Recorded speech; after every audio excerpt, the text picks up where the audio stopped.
Hello everyone.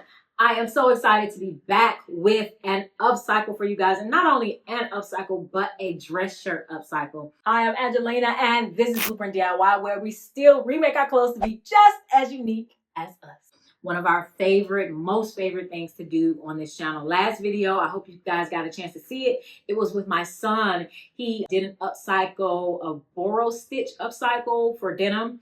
And he edited the video himself. Very proud of him for doing that. And today I'm going to bring you guys a dress shirt upcycle. So those are two of our most favorite things to do on this channel. The upcycle that I'm doing is this bubble skirt. I've been wanting to make a bubble skirt forever. Trying to figure out how to do it in an upcycle. I just want a simple white one. And so I have two men's dress shirts right here. One is a 3XL. And one is a 2XL. And I already put the two buttons together at the top just to make sure that I have enough for them to wrap around me. It's a little bit more than enough, so that's perfect. Still not 100% sure how we're going to do the closure because I can't tell from the image how they get in and out of the skirt. But naturally, this already has buttons, so I'm definitely going to try to use it. So I'm going to keep the button plackets. I'm going to try to do 4 times my width. So I measure my waist 32 inches, and then 4 times that is 128. So I want to at least have 128 inches of rectangle for the skirt. I think that's going to give me at least enough, I'm hoping, enough of a ruffle or gather for the bubble. And then I also have this stretchy fabric that I got from the fabric giveaway. Still have some. I use these for tablecloths, but I'm going to use this on the inside because I find that, and I have a skirt. If you saw my TikTok recently, I had a skirt on like that. Got that from Target, but I find that those skirts are easier if it has a little stretch to it. So you can make it snug, but not so that it starts to rise up. It'll stay tight to you. So I need to do that measurement as well. I need to find out how long, and specifically in the back, how long I want the skirt to be. 14, 15 inches in the back. So that's where we're going to go with it. And that also means, because it's a bubble, you need to have that fabric in the front, but then it's got to come up underneath. And so we need that amount as well. So I'm going to add probably about 5 more inches. And so my goal is going to be 20 inches long by 128 inches wide for the dress shirt material. And then for this part, I just need to make a skirt that fits me snug. So 32 inches in the waist. I guess I'll just do 32 all around. It'll be a nice snug little mini skirt. And then we'll use that to hold everything. So let's do it. First cut is keeping the button placket and a little bit past, just so I have room enough to attach. And then we're going all the way up to right underneath the collar. And we're going to cut all of this away. What I was going to say is I could have opened this up, and I probably still can, to get rid of all of that. And that would allow me to put the gathering inside, in between the 2 layers of the collar. So we have our collars with our button plackets. We have our shirts. We need to get our 20 inches off of each of them. Okay, I figured out that I don't necessarily need to keep these button plackets. I could cut these away, and then I can go ahead and open up with a seam ripper this, because I could use the button plackets from the actual shirts, the other side of the shirt, and then just put it inside there. And it'll look a lot cleaner, because what I was going to do is just gather it and attach it to the inside. And it would have been fine because nobody would have been able to see it from the inside. That's none of their business anyway. But doing it to the inside will definitely make it cleaner. All right, so now we have our collar piece that has the buttonhole piece on this side and the button piece on this side.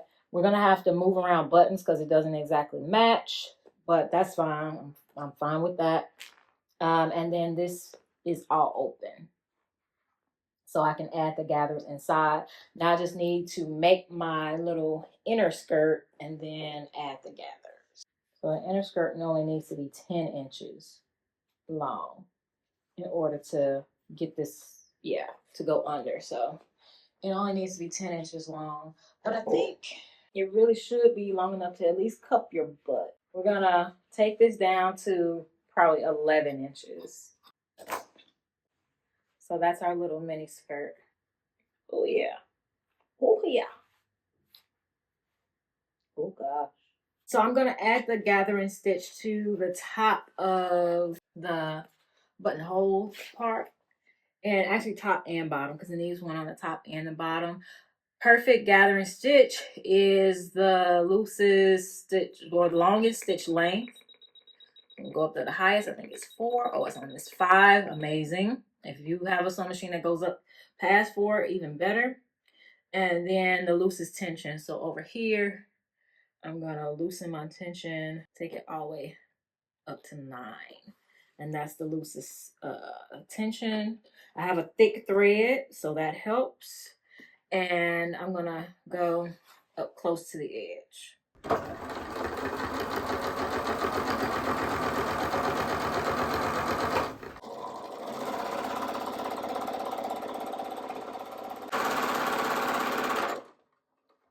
All right, we're not gonna cut our thread close. We're gonna cut it first so we still have some length.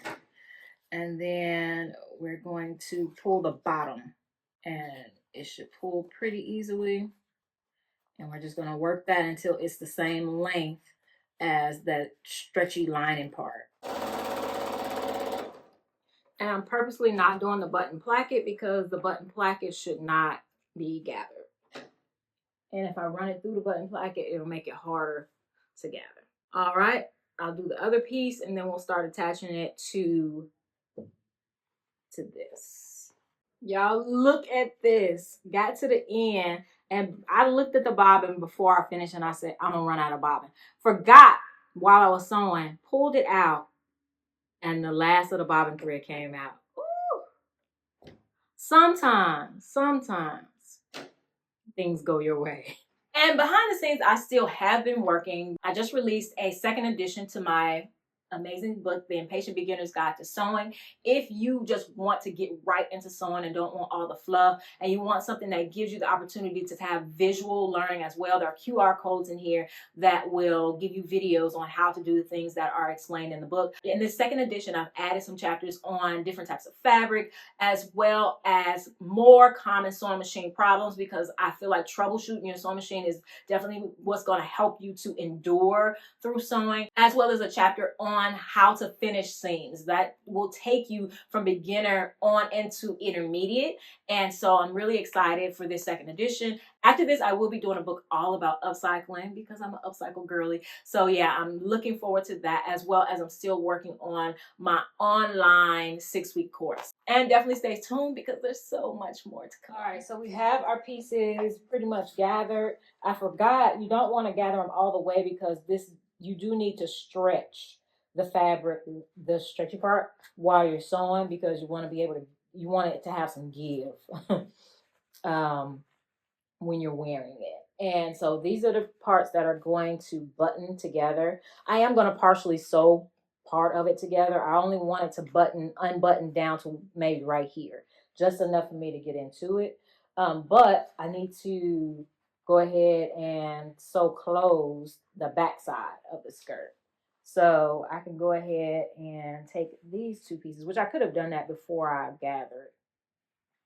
But I'm going to go ahead and take these two pieces and sew them together. So this is the stitch in the back. So we have the front. This is the lining piece. So the lining piece needs to be on the inside of the skirt, connected to this part, not the button placket, but it does need to be connected to the bottom part like this, so you can't see that part, which means that this needs to be connected like this. So then an end from the inside, you don't see that. So that's what we're going to do. We're going to take this to our serger and we're going to stretch this as we sew it just to the length, you know, of the skirt. This is the BabyLock Victory. Yes, I should have white thread on it. No, I'm not going to put white thread on it. I'm just going to go and sew. I'm trying to figure out whether it's easier to have the part that I'm stretching on the bottom or the top.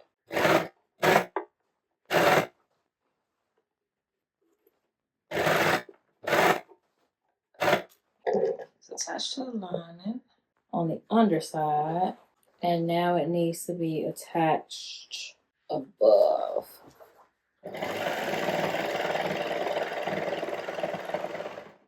And if you don't have a serger, you can do this same thing with your zigzag stitch. All right, so this is what it looks like on the inside. And this is what it's looking like on the outside. All right, let's go attach it to the collar. All right, so I tried on the collar or waistband at this point around me, and I figured out that I need to take it in that amount. So I don't care, like at the back, it doesn't have to have the point for me. So what I'm going to do is just put it together, sew it, and that'll be that. Oh, but that'll mess up my putting it to the inside of the collar. Because if I could open this whole thing up, sew it like that. I think that's what I'm gonna try to do. So I got it to be open on the ends. I have those pinned because that's the place for each of those. They were all sewn together. So I have my collars open and then I just put the ends together. So I was able to sew this together. It's got a little bump right there, but I'm not worried. I'm not worrying myself about, I'm not worrying myself about it because I was able to get the whole skirt inside, in between the two layers, and take it over to the sewing machine and sew it down all the way across.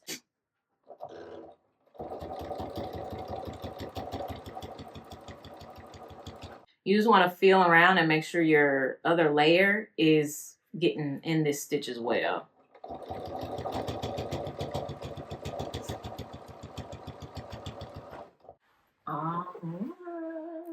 I gotta attach the bottom of the button placket together. These pieces down here together up to a certain point where probably I'm gonna do 1 button, 2 button, sew it across, and then it'll only open up to that level. Because I don't want it to pull the button placket away. But I do, if I attach it at the bottom, I can feel it. It's hugging my butt where I want it to hug. All right, let's do it. So I have it buttoned and lined up. I just need to mark where this button should go. All right, so I just need to move these 2 buttons up. And then the rest of this will get sewn together. Yeah, I should have done this before. I could have made these meet in the middle and that would have been better, but it's okay. So I'm gonna sew across here, down, and then down the other side. Alrighty.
absolutely love that. Yes, I'm still giving summer vibes. Of course, you can make it very winter. Those tights that I've been seeing all over TikTok, the invisible tights, you can wear that underneath for the wintertime, as well as a cropped blazer or cropped trench coat. You've seen me wear those in other videos, but I had to, you know, it's still hot in here in Houston, so I had to give this old to the end of summer. But yeah, we'll do some more winter videos coming up. I hope you guys enjoyed this. Definitely let me know if you like this. I know this is not everybody's cup of tea because some people feel like it looks like a diaper, like a baby diaper, but I love a good bubble skirt. I grew up on a bubble, a double bubble. My mom used to make those for us all the time when we were little and requesting dresses. So when the bubble came back, I've been wanting to make one so much.